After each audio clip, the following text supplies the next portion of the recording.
Hey everyone. It's been a minute since I updated on here. I think last I checked it said it was like August 11th, and a lot has changed since then.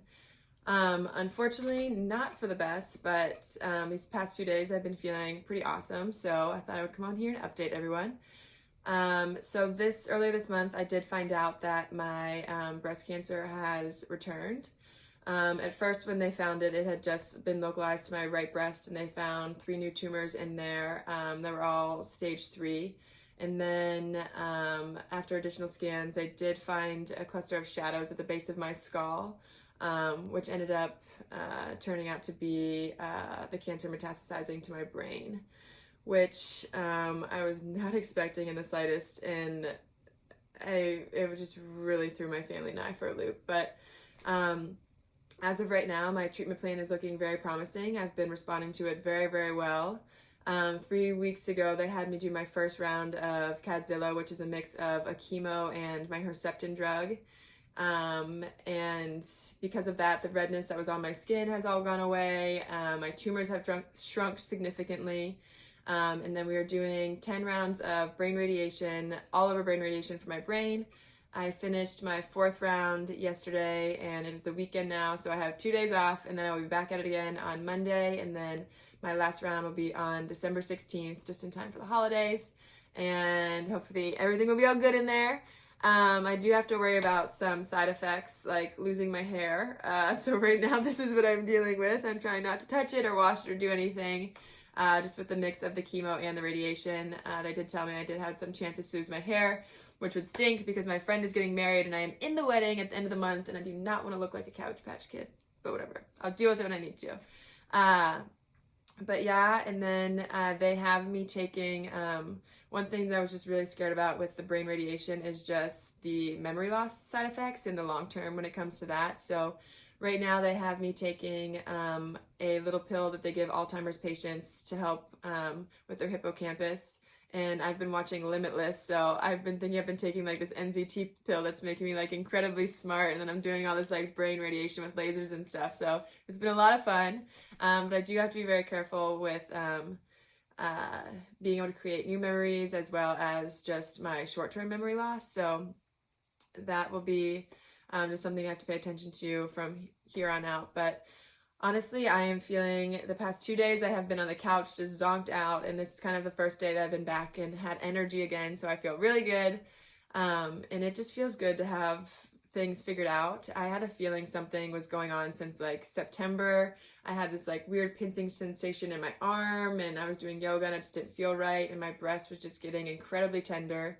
I have to go in every 3 weeks to get treatment, and so I want to say around like the beginning of September, I had noticed something was going on, and so I told my PA when I went in, and she, checked my tumor markers, everything was down, she told me I was good, and then 3 weeks later, I came back to Pittsburgh and did my treatment and went and saw my gynecologist. It was October Awareness Month, or Breast Cancer Awareness Month, and so I was like, I don't even know how to do a breast exam, like my breast feels so foreign to me right now, like can you show me how to do these? And so she did one for me, and again, it was really hard, and she just kind of assured me it was my new normal. And it was after that that I really noticed something was wrong. A lot of redness started raising to my skin, and my breast looked like it had just gotten like beat up. And so when I went in after that past 3 weeks, which was probably around the middle of November, my PA took a look, and she just kind of knew something was up and immediately sent me down for an ultrasound. And I spent the entire day there, and it was just so incredibly terrifying.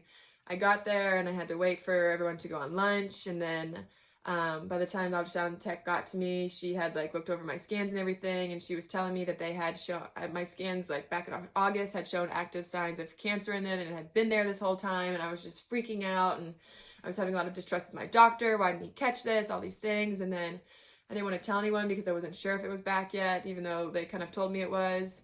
And then that same day, my dad ended up getting hit by a car as a pedestrian, and it was just a lot all at once. And so that's kind of where everything started. And luckily, they did a CT scan from the base of my skull down, and that's where they caught the shadows, and followed up with an MRI, and it was I really hadn't been experiencing any symptoms. I had like my first headache like the night before my MRI, and I was just super sensitive to light and noise and all the things. And when the doctor called me and told me that my cancer metastasized to my brain, I was speechless. I was like, what do you mean? Like, I feel fine. Like, and she started asking me symptoms. I was like, I haven't even had a headache for more than like 24 hours. Like, what do you mean there was cancer in my brain? And so I had her call my mom, and it was just a crazy, crazy time. And after that, I actually had a trip to Nashville, and it was there that they kind of told me the severity of everything that was going on in my brain. They originally had scheduled me with a radiologist, and then called me back to tell me they needed to reschedule that appointment because they scheduled me with a neurologist and a radiologist, and I had 16 lesions all over my brain and needed to see an all-over radiologist. And I was like, what? Excuse me? She's like, has no one told you? And I was like, no one. You just did. And so I got off the phone and I called my mom and I was like, hey, they told me I had 16 lesions all over my brain. Here's my doctor's number. You can call and get it figured out, but I do not want to know what is going on in my brain right now. And so I just spent the weekend trying not to think about it. That luckily I have amazing friends, and one of them called me on Saturday, and I hadn't really told anyone the news yet, and I told her, and I was like, Patty, I really just want to be on an island somewhere not thinking about this. And she was like, hold on, let me call you back. Calls me back. She's like, can you be in St. Lucia on Sunday? And I was like, what?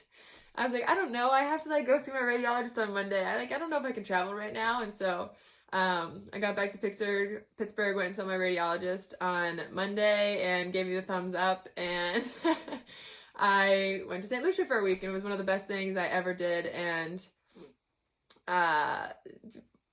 luckily I did, because one of my cousins at Thanksgiving had the flu, so it would have been the worst place for me to be. So everything happens for a reason, and it was one of the best resets I could have had before having to start another round of chemo and brain radiation. So I'm just so grateful for things like that have been popping up into my life during these crazy, crazy times, and just friends and family. And honestly, this is my first winter back home in Pittsburgh, so this has been very interesting. I have been taking on the cold as best I can. Got a parka and some new snow boots. It's been great. But honestly, it's been so nice to be home with my family during this time, and cuddling with my dogs on the couch and watching Netflix and just enjoying this time with everyone. So I am feeling well, very up in spirits, and just so grateful for everyone's love and continued prayers. The stories I've been hearing about people that have been praying for me have been warming my heart so much. One of my friend's moms told me her little sister came up to her and was like, Mom, did you hear Erica's latest update? Have you been praying for her every day? And she's like, yeah, I've been praying for her. And she's like, have you been praying for her every day? And she's like, well, no. And she's like, well, come on, Mom, we need to be praying every day. And it was just the cutest, sweetest thing to hear. So just stuff like that, and being able to just like radiate love over this entire experience. It's been just an incredibly scary time for my family and I. I don't think we ever expected cancer to get this far. And instead of just choosing fear, I just feel like we've been really choosing love over a lot of things. And it's really just shined such a positive light on this whole experience, and just opening my eyes to so much, and just really showing me how precious life can be. And taking that on with a grain of salt. And I have no idea what 2020 has in store for me, but I really hope it involves a lot of traveling and exploring and doing a lot of things that I maybe not have done before I found out that cancer metastasized to my brain. So I'm just looking to start adventuring and just shining love and doing all those things. So I hope everyone has a very Merry Christmas with your family. Hold everyone tighter. Tell everyone they love them. Thanks for all the prayers. Appreciate you guys.